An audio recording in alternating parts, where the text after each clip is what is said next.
the History of the World podcast, written and presented by Chris Hasler.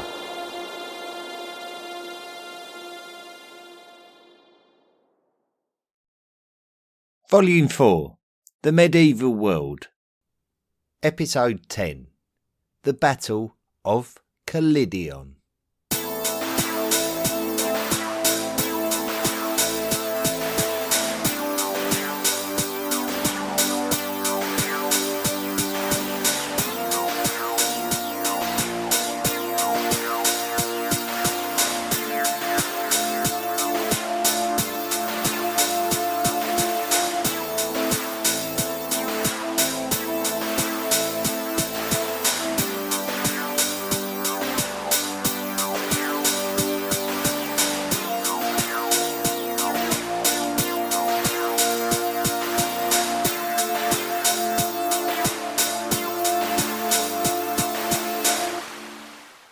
The location of this week's episode is in the far southwest corner of the modern country of Bulgaria, where the borders of three countries meet, namely Bulgaria, North Macedonia and Greece.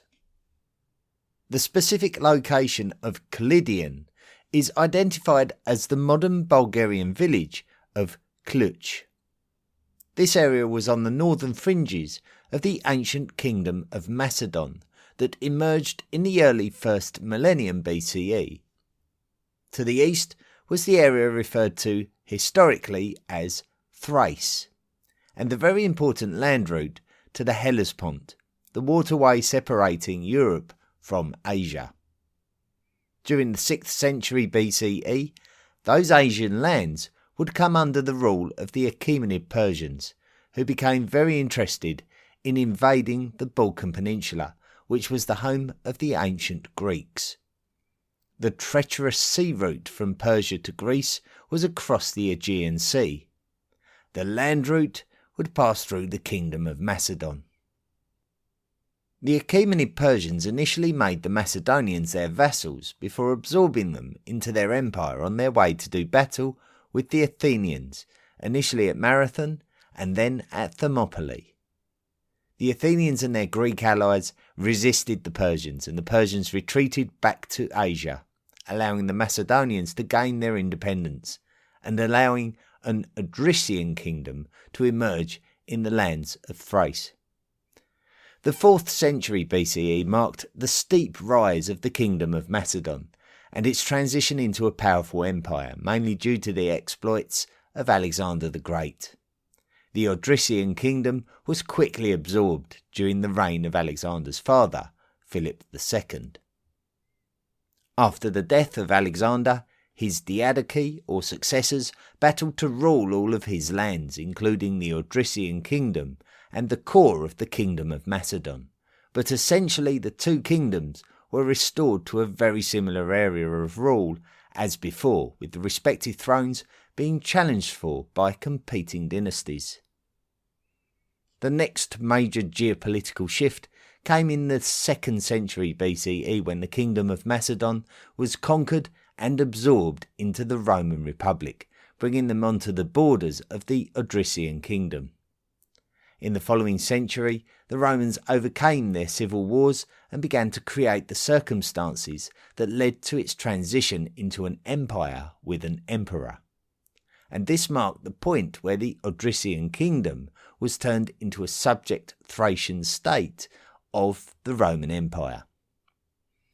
So now this area would be very much a part of the Roman Empire as a part of the Greek-speaking Macedonian province.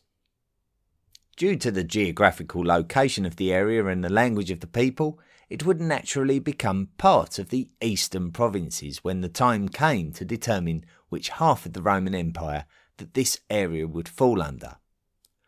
The definitive political split between the Western Roman Empire and the Eastern Roman Empire came at the end of the 4th century, and the Eastern Roman Empire would effectively be the entity which we refer to as the Byzantine Empire going forward.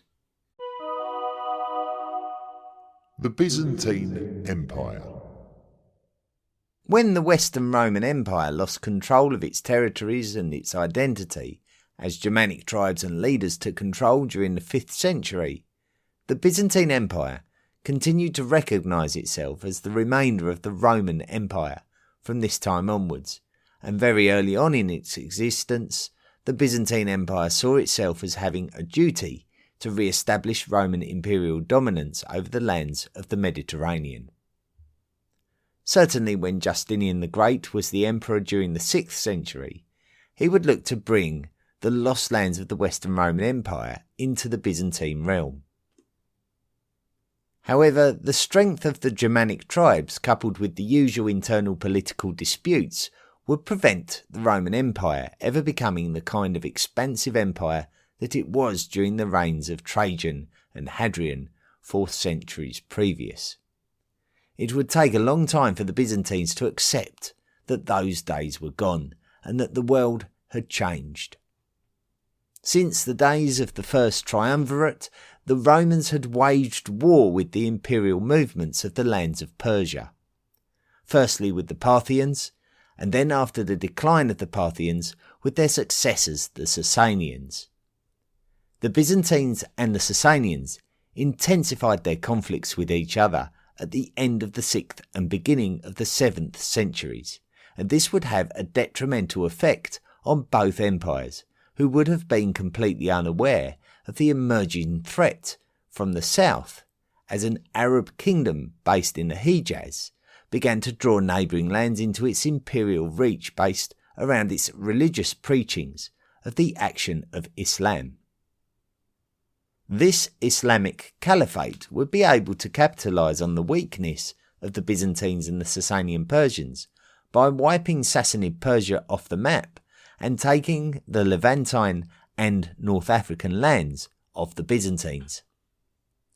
This would teach the Byzantines that they were not strong enough to be able to have a Mediterranean empire, and that they needed to be content with a nation restricted to the Balkans and Anatolia, plus some overseas territory in southern Italy.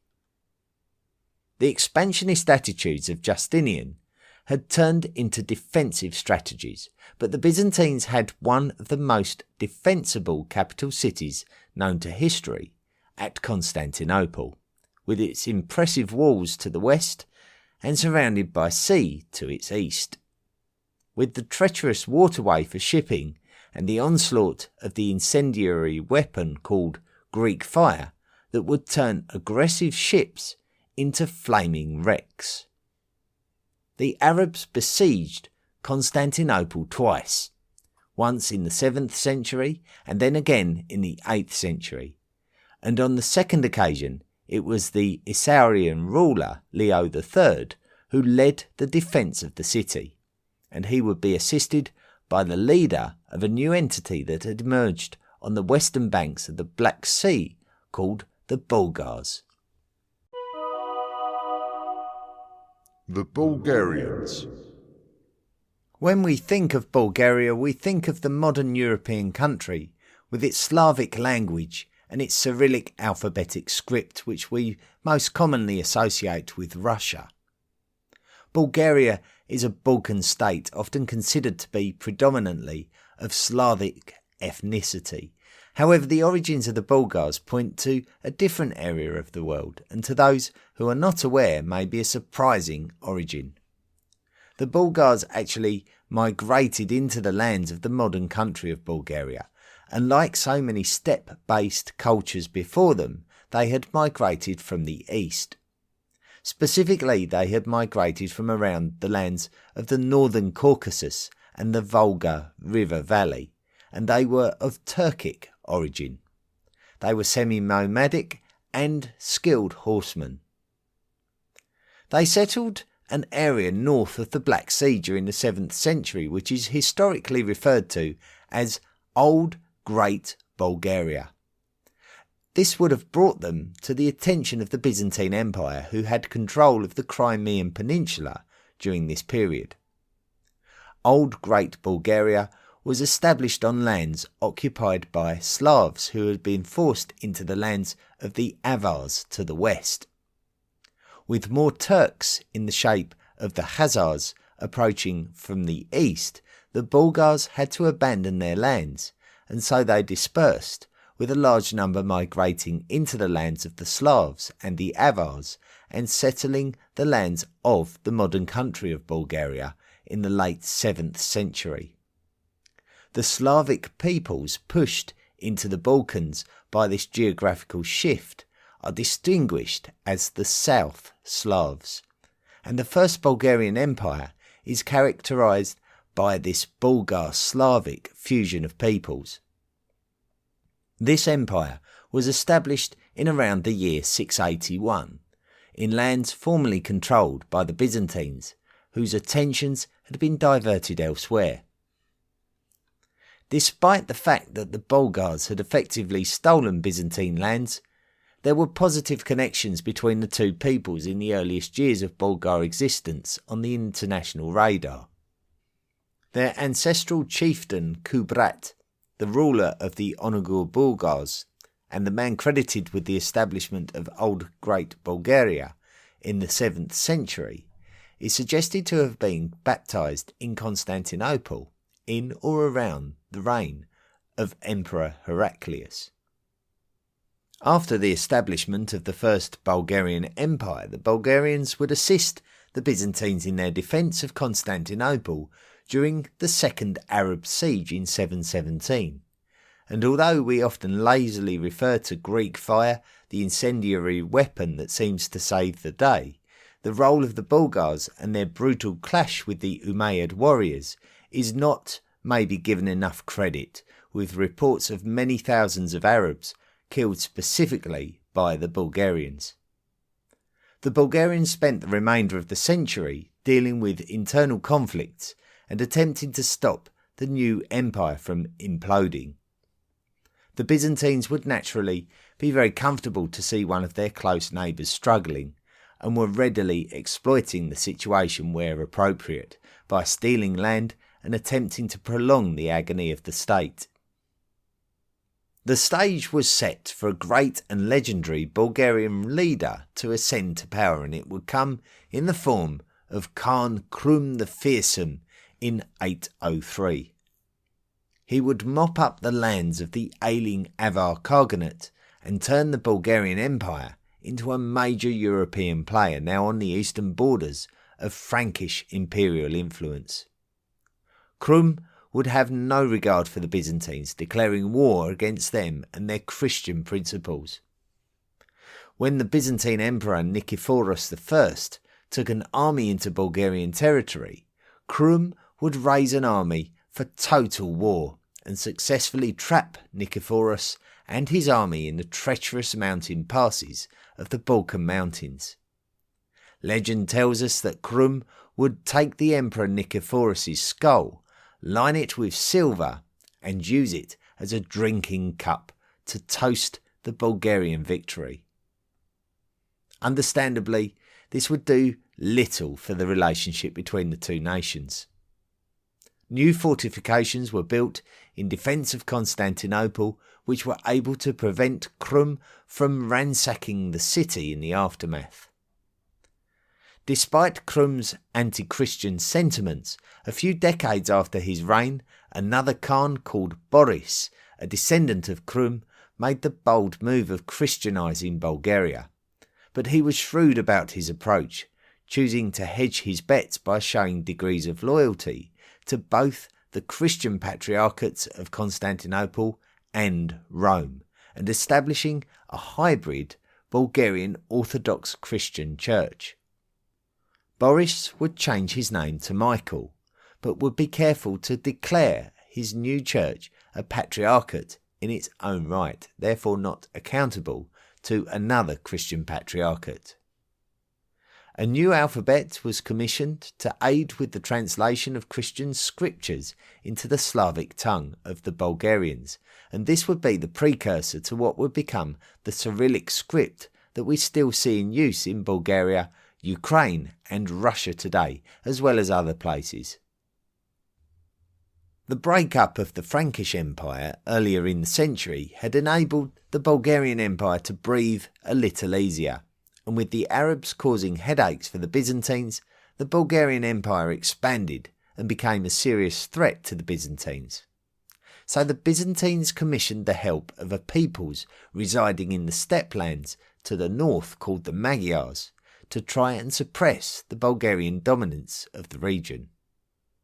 The Bulgarians, led by the very capable Simeon I, who is known to history as Tsar Simeon the Great, would commission the Pecheneg Turks to neutralise the Magyars, but despite this successful tactic, Tsar Simeon was also still not able to breach the walls of Constantinople.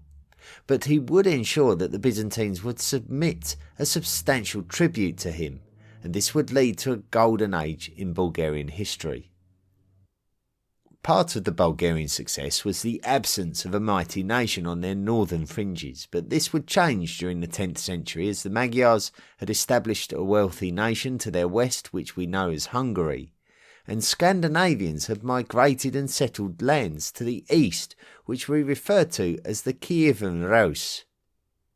Both of these entities were now a threat to the Bulgarians, and the Byzantines were ready to take advantage of these distractions, as the Bulgarians had been happy to do to them in decades gone by. The Byzantines encouraged the Rus to invade Bulgaria, and after the Rus were successful, the Byzantines stepped in and kicked the Rus out of Bulgaria, taking the spoils for themselves. Basil, the Bulgar Slayer. Basil was the eldest son of the Byzantine emperor, and is named Basil Porphyrogenitus. The name Porphyrogenitus is significant because it specifically refers to the fact that Basil was born in the purple. And what we mean by that is that his father was the actual Byzantine emperor when Basil was born. His father was Romanos II, an emperor whose reputation was not good in that he is alleged to have behaved irresponsibly, preferring alcohol and sex to dealing with the vulnerabilities of the Byzantine Empire. Whether or not it was strictly true, Romanos became ill and died in his 20s, which was a problem for Basil, who was still just 5 years old. His mother married the Byzantine military general called Nikephoros Phokas, who would adopt Basil and his younger brother as his own and rule as Nikephoros II.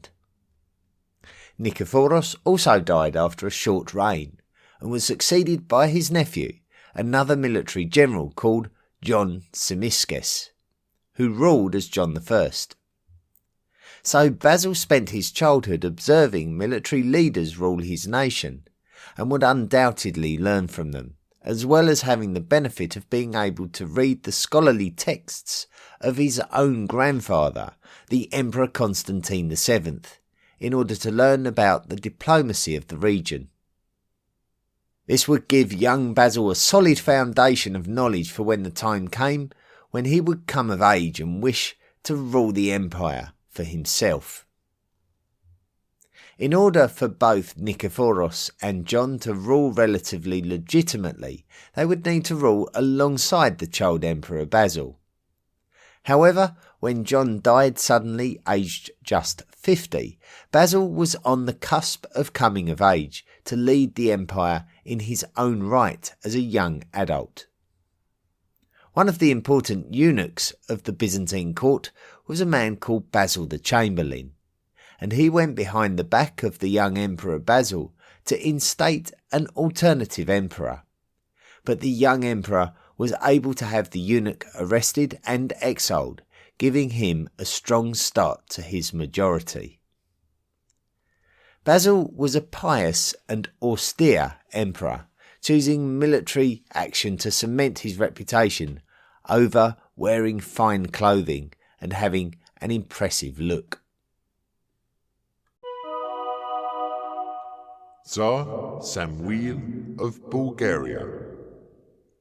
The Byzantines had sneaked into Bulgaria after the Kievan Rus' invasion and kicked them out, making Bulgaria a province of the Byzantine Empire.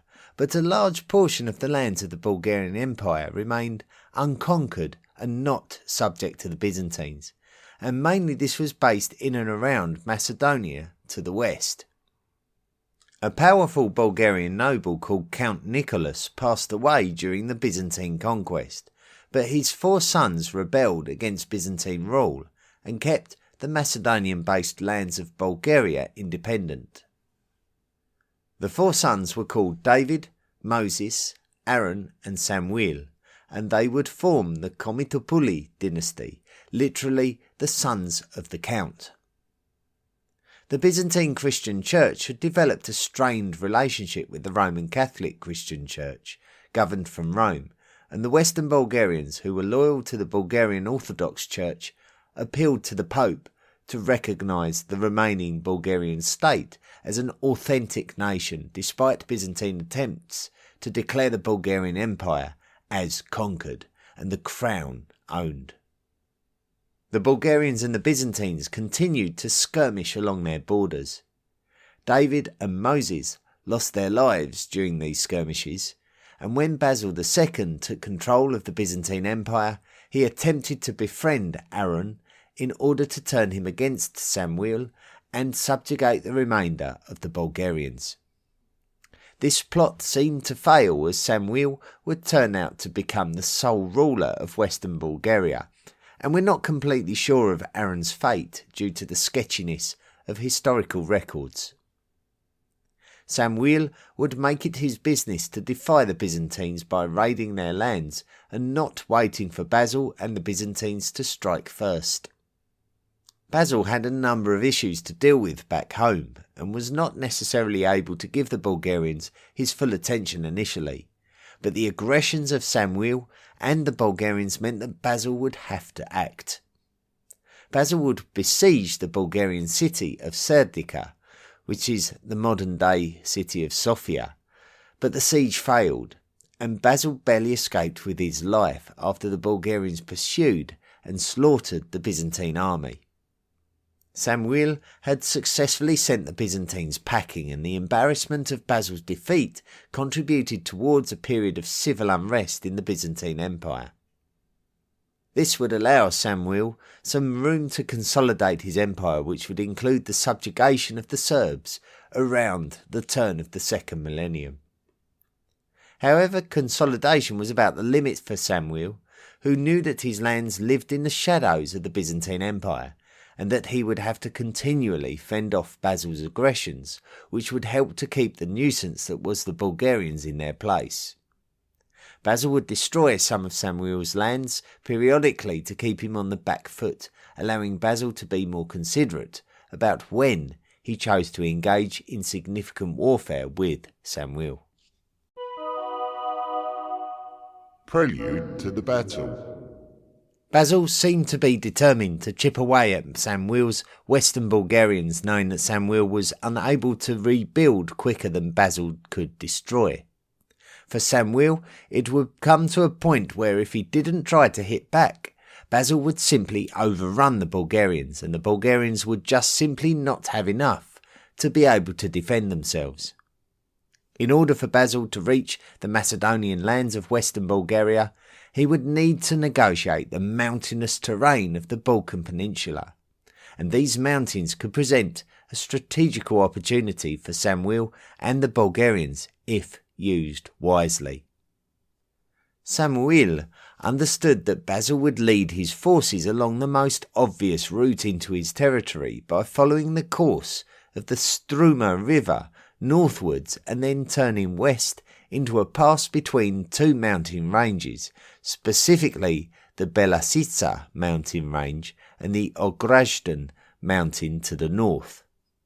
Samuel would build fortifications within this mountain pass in order to be prepared for Basil's next venture into his lands, and would develop earthworks that would hinder Basil's pathway for his army. The mountain pass is identifiable as the river valley called the Strumitsa, which feeds into the Struma itself, and by following the path of the Strumitsa westwards toward the town of Strumitsa. The Battle of Kleidion. Basil II of the Byzantine Empire led his army along the Strumitsa valley to bully the lands of the Bulgarian renegades. The level of knowledge that Basil had of the Bulgarian preparations is unknown, but we certainly do know that he would have encountered Samuel's earthworks and palisades within the valley and would have created a plan of action which did not involve retreat. Basil likely set up camp and anticipated a situation of attrition where he would have to attack the Bulgarian positions in order to continue his raids.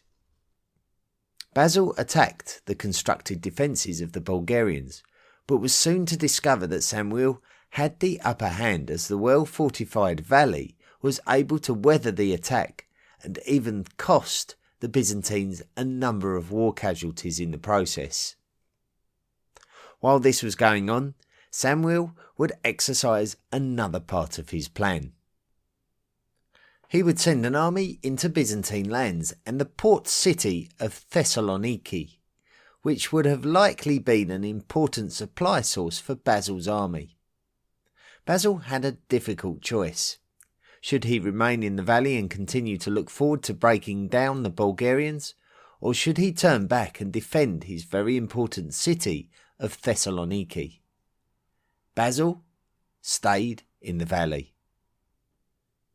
When the Bulgarian army led by the general Nistoritsa approached the city of Thessaloniki, they would discover a very well prepared military governor of the city, called Theophylact Botaniatis, was waiting on them.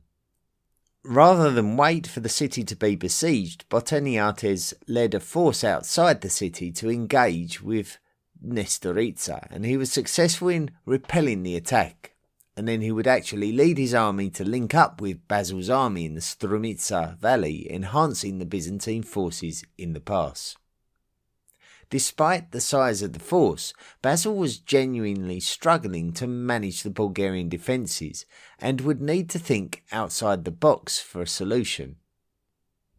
One of Basil's generals, called Nikiforos Xifias, would devise a plan where he would take the forces under his own command up the mountainside to be able to navigate around the defences of the Bulgarians.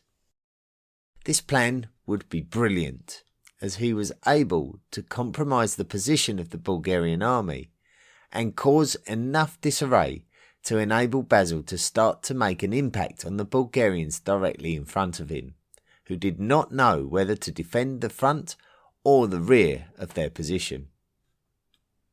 On the day of the 29th of July 1014, Basil ravaged the Bulgarian army in the Strumitsa valley.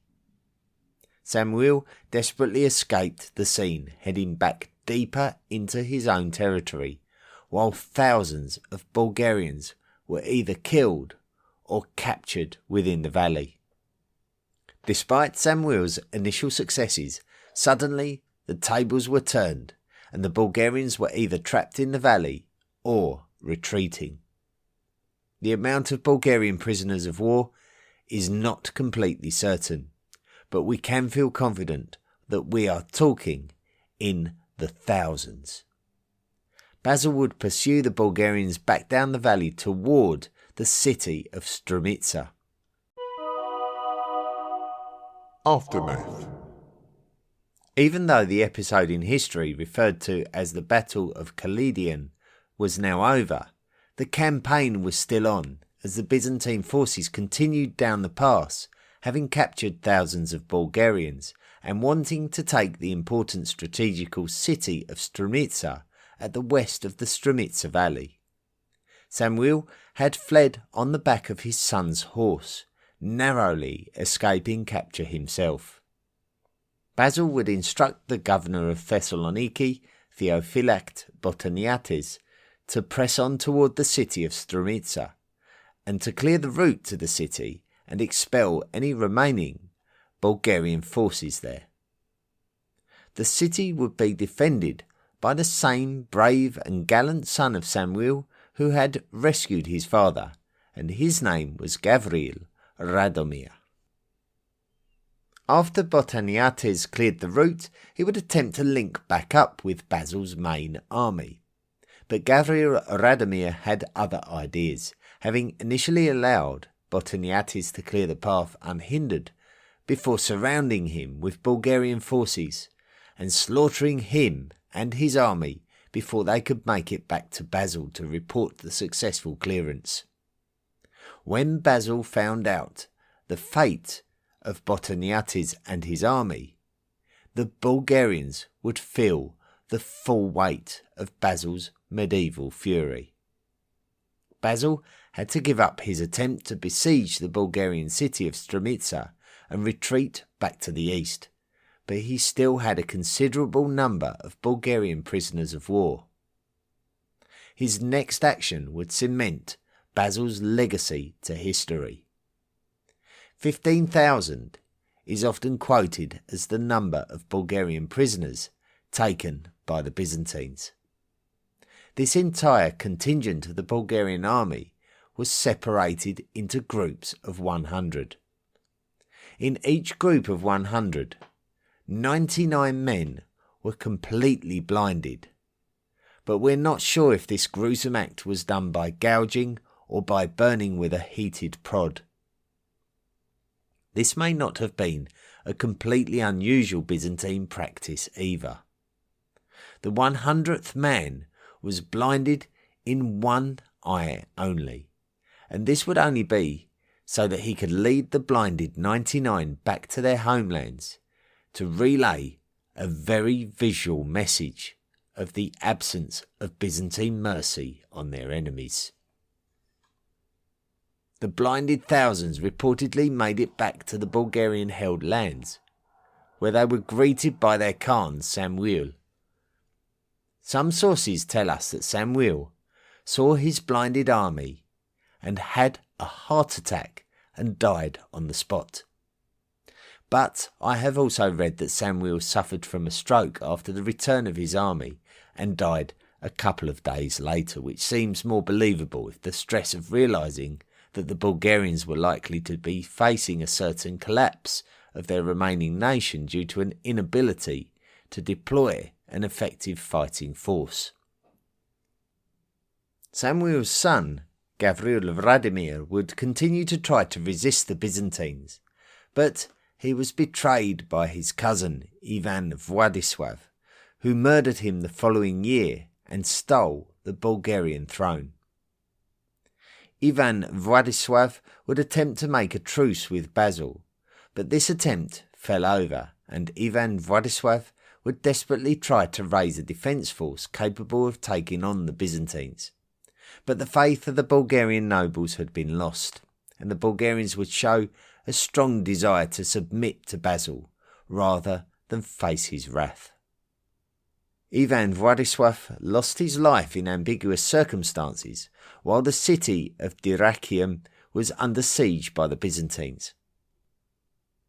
The remains of the Bulgarian Empire were absorbed into the Byzantine Empire, and Basil II would become immortalised by being remembered to history as Basil the Bulgar Slayer, echoing back to his brutal treatment of the Bulgarian prisoners of war. Basil symbolically marched on the Bulgarian city of Serdica, modern Sofia, in 1018 and signified the absorption of Bulgaria into the Byzantine Empire.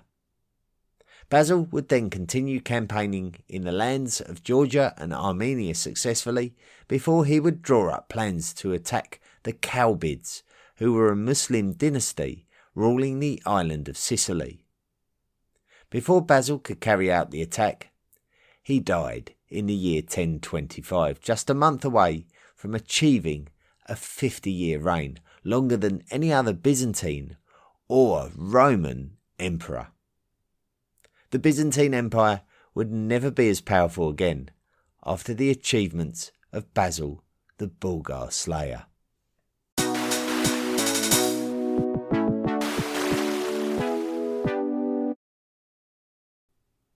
Thank you very much for listening to this week's episode. We're going back through some of the confrontations and conflicts of the Byzantine period, And next week we'll be continuing on with a very much more consequential battle at Manzikert, before we look at what actually ultimately happened to the Byzantines in Constantinople during the 15th century. So some really important episodes coming up. And I must admit, I really enjoyed writing the story of the Battle of Kleidion and the subsequent Battle of Strumitsa. It really is a great story about two incredible national leaders in Basil II and Tsar Samuel. And really is a great story. I really enjoyed that, and I think it's good for the health of the podcast. I love the fact that we're coming nearer to the modern day, and as much as I really do love the story of human evolution, the wonders of Göbekli Tepe and the pyramids and Stonehenge, the story of the late Bronze Age collapse and the whole intrigue of that. As much as I love talking about ancient Greece and Rome and some of the characters and developments of modern society, the nearer we get to today and the modern age, I think the more excited I get for the stories that are to come. So once again, thank you so much for listening to this week's episode, and looking forward to next week already. The Ancient World Cup. So this week's Ancient World Cup, we were looking at Group I in the first round. Of course, we've got 16 groups of 4 teams, and we're putting them to the vote each week as we look at each group in turn.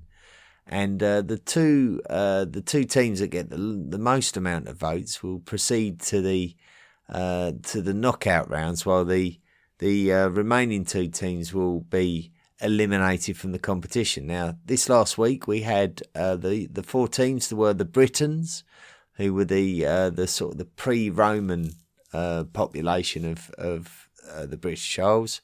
The Zapotecs, who were based in Monte Alban, centralised in Monte Alban in Central America.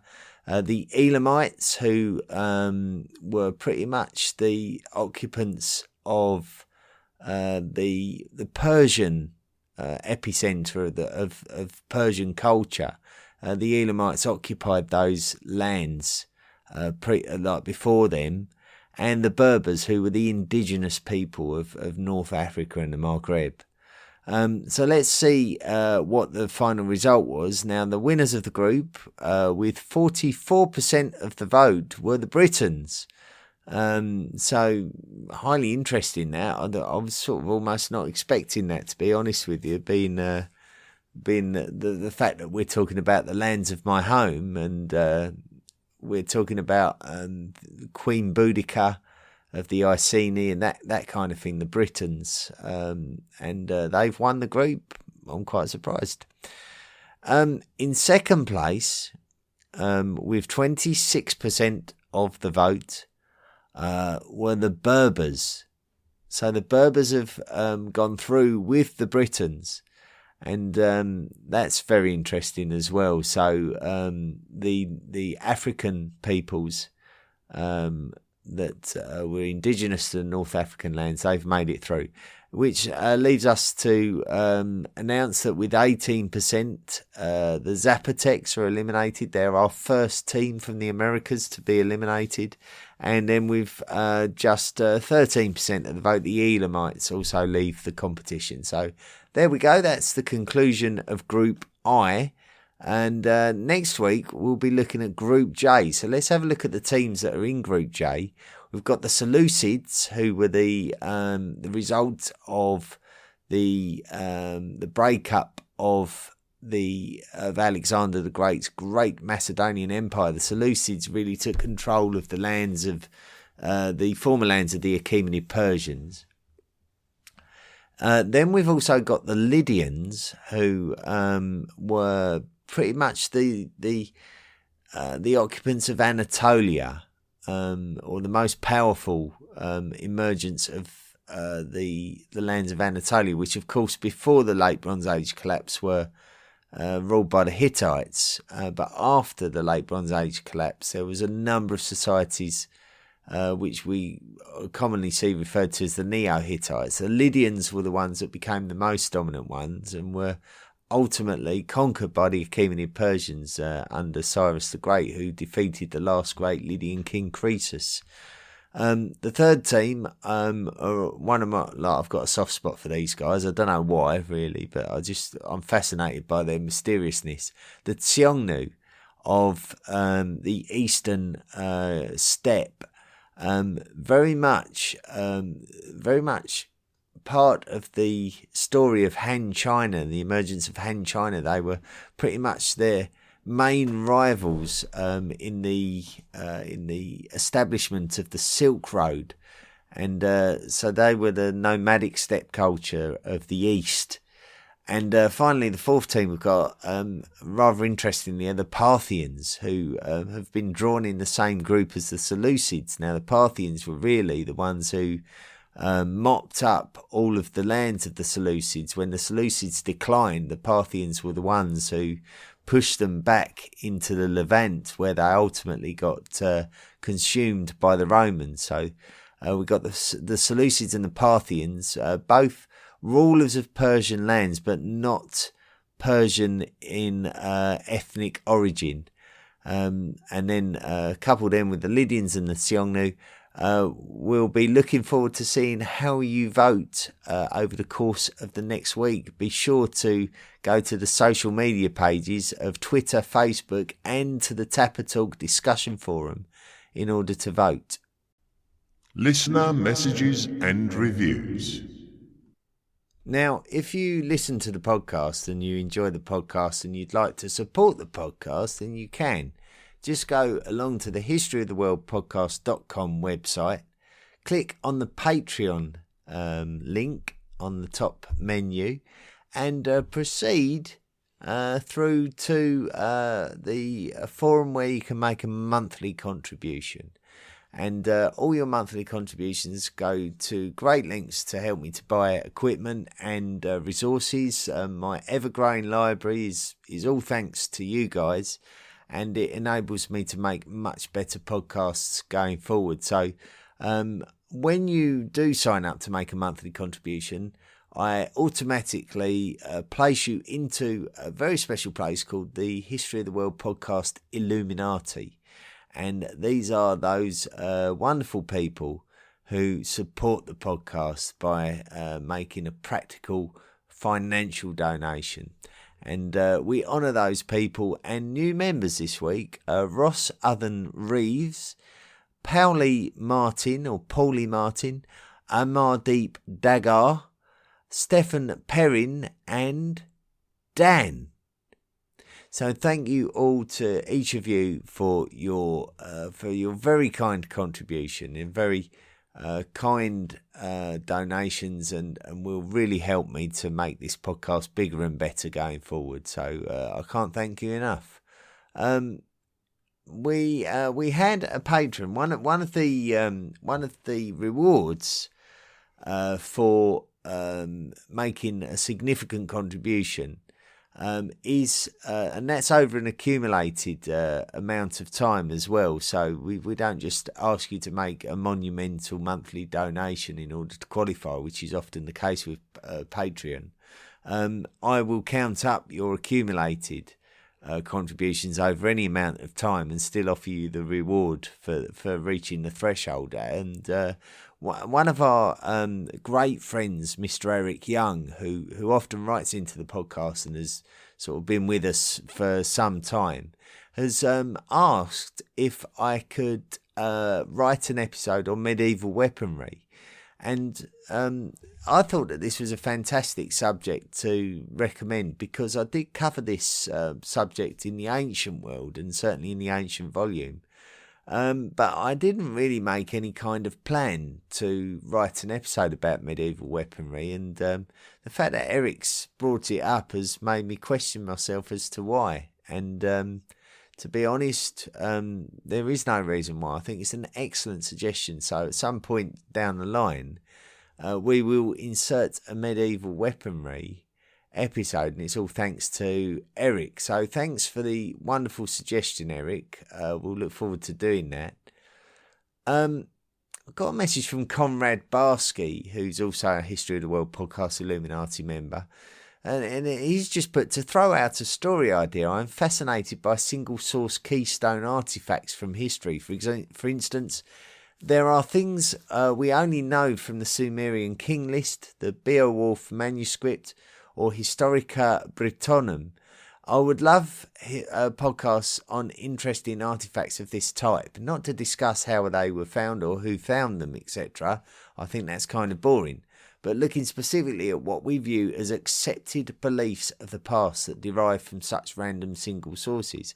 I think this is interesting because it shows how precarious our grasp of the past is, that so much of it comes from these single sources. Thanks, Conrad, for the message. This is one of the beauties of ancient history. Of course, when we come more into the modern age, we've got so many sources that we can reference for the stories. So, if we look at the character of someone like Adolf Hitler, there are so many different angles that we can come from, because there's so many different reference points that we can cite for the man himself, first-hand evidence of who he was and what he was like. And if we look back into ancient history, then we might only know of someone, so like Gilgamesh, for example, we might only hear about him from the Epic of Gilgamesh and then recognise his name from a king list that has been recorded. So what we know about him is scant, and we can be assumptuous about it. But if we are assumptuous about it, which, we've got every right to be as historians in order to tell a story, but also we should state that we could be completely wrong about it. So fascinating message, Conrad, and maybe something that can be explored later on, perhaps. Who knows? Lassie Hildry has written in, putting, "Dear Chris, thanks for a wonderful podcast. I am wondering, are you selling your scripts? I think you can make some serious money." To be honest with you, I don't think I necessarily. It's a great suggestion, and thank you so much for caring about my financial position. But I do think that the beauty of the scripts that I write is that the fact that they are brought to you in a podcast form, and I think that's the popularity of what I write, is the fact that it is a podcast rather than just a script. And maybe there is the means to make money by selling script, but then also I'm not an academic as well, so I certainly write more for entertainment purposes than history purposes. So when I write history, like for example, a podcaster such as Zach Twamley, for example, writes as someone who I would regard as a genuine historian, not like me, for example, who is probably more accurately described as an amateur historian. So I know people will have differing opinions about that, but for that reason, maybe to sell scripts, maybe, I don't know, maybe there's a degree of plagiarism on my part, or sometimes I suppose you could say that they're my own personal discussions about history, so that would be the counter argument to that. But no plans to do that at the moment, but thanks for the suggestion. John Polifka, hopefully I've pronounced your name correctly, has put, "Happy New Year, I hope this letter finds you well. I'm reaching out to inform you that since our last correspondence, I have launched a website, Secret of the Pyramids. As mentioned in our prior communication, my theory addresses the integral role that water played in transporting building materials in the Giza Plateau during Khufu's time, and that water was a critical factor in all aspects of constructing the Great Pyramid. Secretofthepyramids.com serves as a platform to showcase all elements of my theory through comprehensive descriptions accompanied by detailed illustrations and videos demonstrating my theory's viability. I'm very pleased to announce the recent addition of an animated video which unites all aspects of my theory in an easy to understand and visually entertaining medium with broad appeal. The video is available on the homepage of the website and can be found via this link." I would be honoured if you would take the time to visit and respectfully request your feedback regarding my feelings. Regards, John Polifka. Thanks, John. I'm very honoured to that you've taken the time to actually write that email and respectfully request my feedback. So I can throw that right back at you. I have asked John to share his work on my social media. Our social media. My social media is our social media. Basically, it's a place where we can share. So, if you're interested in John's work, then just the web address, I believe, is secretofthepyramids.com, and I'll be sure to be taking a look at that when I get some spare time, John. So, thank you so much for letting me know that you've written on such a fascinating subject, which it really is. Dan has written in saying, "Hello, Chris. Currently on Volume 3, Episode 12, Ancient Egypt. I listened through Spotify from Chicago, Illinois. I love the podcast and just became a patron. I know that you call yourself a humble purveyor of information, but organising it is the job, and you are fantastic at it. And I also appreciate your conclusions, whether it be how hominids made it to Australia, or the various roles to fill in the first villages, or the political reasons behind recording siege of Lachish, etc.